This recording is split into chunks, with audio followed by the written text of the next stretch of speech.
Welcome to the world of history, class 8. 1. A period of transition, part 2. Objectives. In today's session, we will learn about what do we mean by industrial revolution, what were the causes of the industrial revolution, what were the major inventions that influenced the industrial revolution, what was the impact of industrial revolution on the world and India. What do we mean by imperialism and its impacts? Let's start with the chapter. With the expansion of trade in the 17th and 18th centuries, the European manufacturers were forced to improve the way they were producing goods. As a result, an economic revolution started in England around 1750, which came to be known as the Industrial Revolution. In this era, machines began to take over some of the work of man for the production of goods. We can also say that the Industrial Revolution was the beginning of machine age, but it does not mean at all that we were not using any types of machines before this. But earlier the machines were very simple. Before the Industrial Revolution, textiles and other products used to be produced in the homes of craftspeople with simple tools that they made themselves. But after 1750, the simple tools were replaced by more advanced machines. These new inventions changed the life of people and they started thinking differently. These inventions also gave rise to the factory system. Now, what is factory system? The factory system is a method of manufacturing using machinery and labor. These factories were privately owned by rich individuals who could afford the high cost of machinery and giving employment to labor. Our next topic is causes of the Industrial Revolution. The English Revolution that took place between 1640 and 1660. It limited the power of the monarchy and put the English Parliament under the control of traders and manufacturers. As a result of this, there was political stability in England, which brought prosperity in terms of trade and economic progress in England. As a result of the increasing trade, there was an enormous amount of wealth accumulated in England, or we can say increased in England, which provided the necessary capital for establishing the factories. A large part of this was spent on inventing new and improved machines. These machines revolutionized the way goods were made and contributed to the Industrial Revolution. The easy availability of raw materials needed for industries like coal and iron helped in the further growth of industries like iron and steel industry in North England. As a result of the establishment of these factories, demand for cheap labor arose, which was fulfilled by agricultural workers who migrated to cities from villages. These workers were without jobs because of the use of machinery in farming for tilling the land or for harvesting the crops. Now move on to the inventions that influenced the Industrial Revolution. Here we will talk about the inventor, the invention done by him, and in which year the invention was done and what was the use of that invention. First we will talk about John Kay. He invented the flying shuttle in 1733, which helped in speeding up the spinning of yarn. Then the next inventor is James Hargreaves. He invented the spinning jenny in 1764, which speeded up the weaving of cloth. Next is James Watt, who invented the steam engine in 1769, which enabled the machines to run faster with the help of steam power. Next is Samuel Crompton, who invented the spinning mule in 1779, and it helped in producing thin yarn for finer fabric. Our next topic is the impact of the Industrial Revolution. Under this heading, we will first discuss about the growth of industrial centers. As I have already told you that coal and iron, these were the basic raw materials needed to run these factories and industries. The areas where these raw materials were available in plenty became the main centers of industries like mining industry, spinning industry, weaving, shipbuilding, etc. A second impact was growth of colonialism. With the establishment of the industries and factories and due to increased production, search for overseas colonies started from where they can buy the raw materials at cheaper rate and at the same time could establish markets for the sale of finished goods. Now what do we mean by raw material and finished good? This you can see from the picture given in the slide there. So you can make a difference between raw material and finished goods. Then the third impact is growth of efficient means of transport. For the growth of industries, more developed and efficient means of transport and communication facilities were needed, which gave rise to development of railways, better roads and canals in England, so that the raw material and finished goods could be sent from one place to another easily. Our next impact of the Industrial Revolution was urbanization. Many people in villages shifted to cities in search of better job and facilities, which gave rise to urbanization. Because of this migration, the cities became overcrowded and disease and epidemics became common in cities. Then the next impact of Industrial Revolution was capitalism. The Industrial Revolution divided the society into two classes. Firstly, the industrialists who owned the factories and tools, and secondly, the workers who were completely dependent on the industrialists. This division of society gave rise to new system called capitalism, where all the means of production like land, mines and factories were owned by private individuals. Now this was the overall impact on the world there. Now particularly we will learn about the impact of Industrial Revolution on India. Before the Industrial Revolution, India was one of the most economically advanced countries in the world. It was famous all over the world for its textile and handicraft industries. But when India became a colony of Britain in the 19th century, its industries were destroyed. Under British rule, India was forced to export agricultural raw materials and import factory-made goods from Britain. This destroyed the handicraft industry in India. The Industrial Revolution gave rise to a number of social problems also, like child labor and exploitation of labor.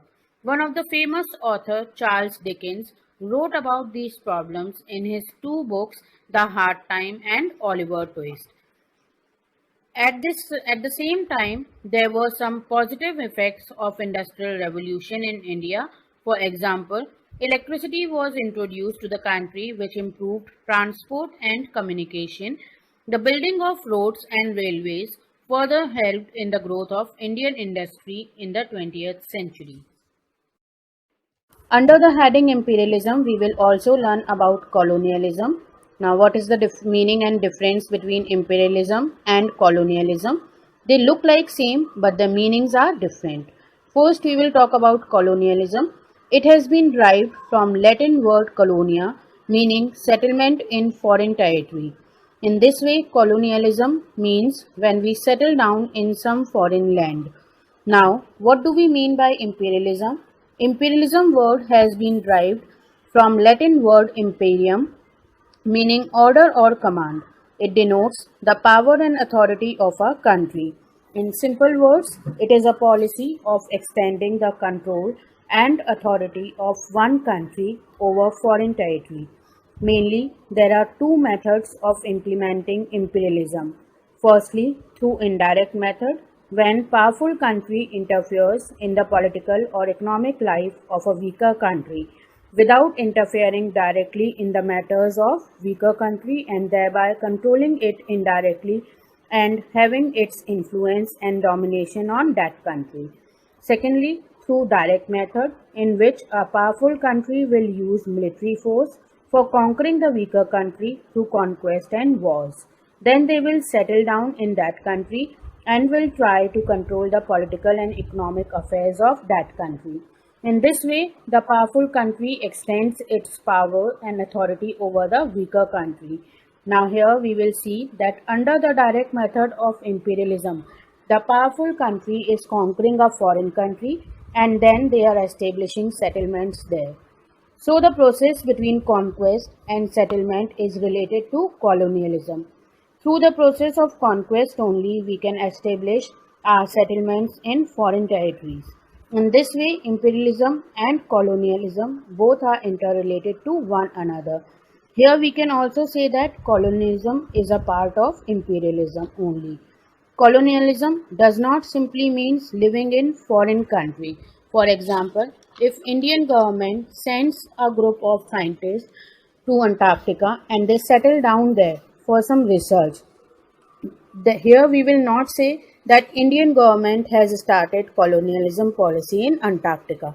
The term colonialism can be used when we will start influencing and dominating the political affairs of local population of Antarctica.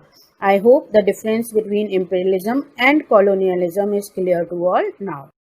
Our next topic is causes of imperialism. Now there are mainly two causes of imperialism. First is surplus production and the second is need of raw material.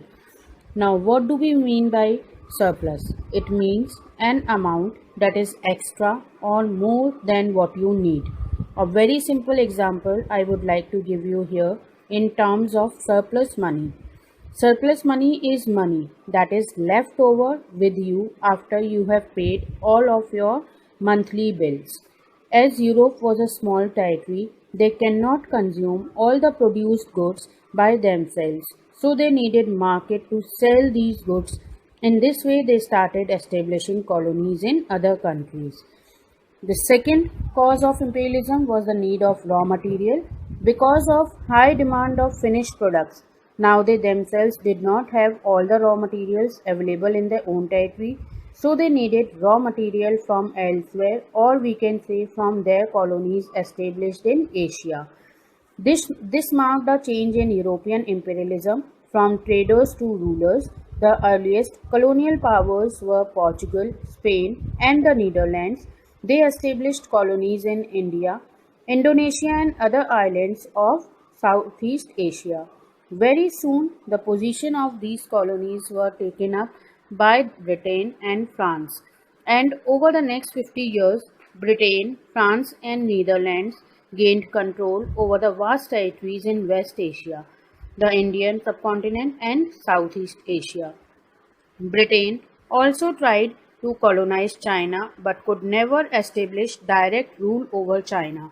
So they forced China to grow opium, which is an highly addictive drug produced from poppy seeds. This caused huge damage to the economy and the people of China.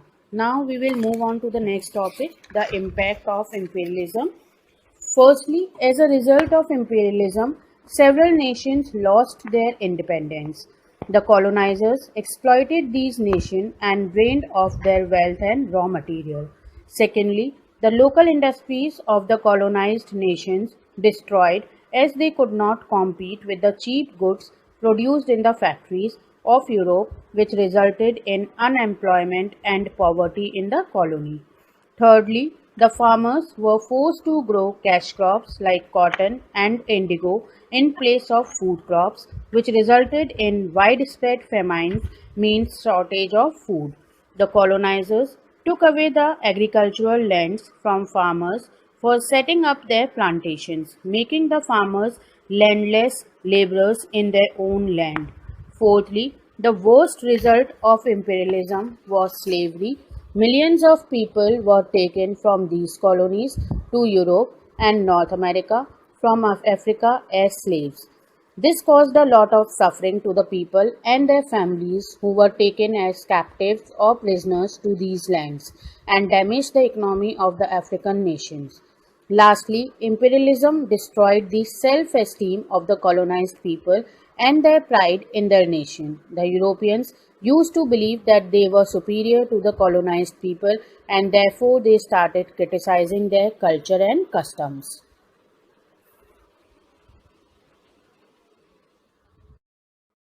Move on to next topic, that is the American and French Revolution.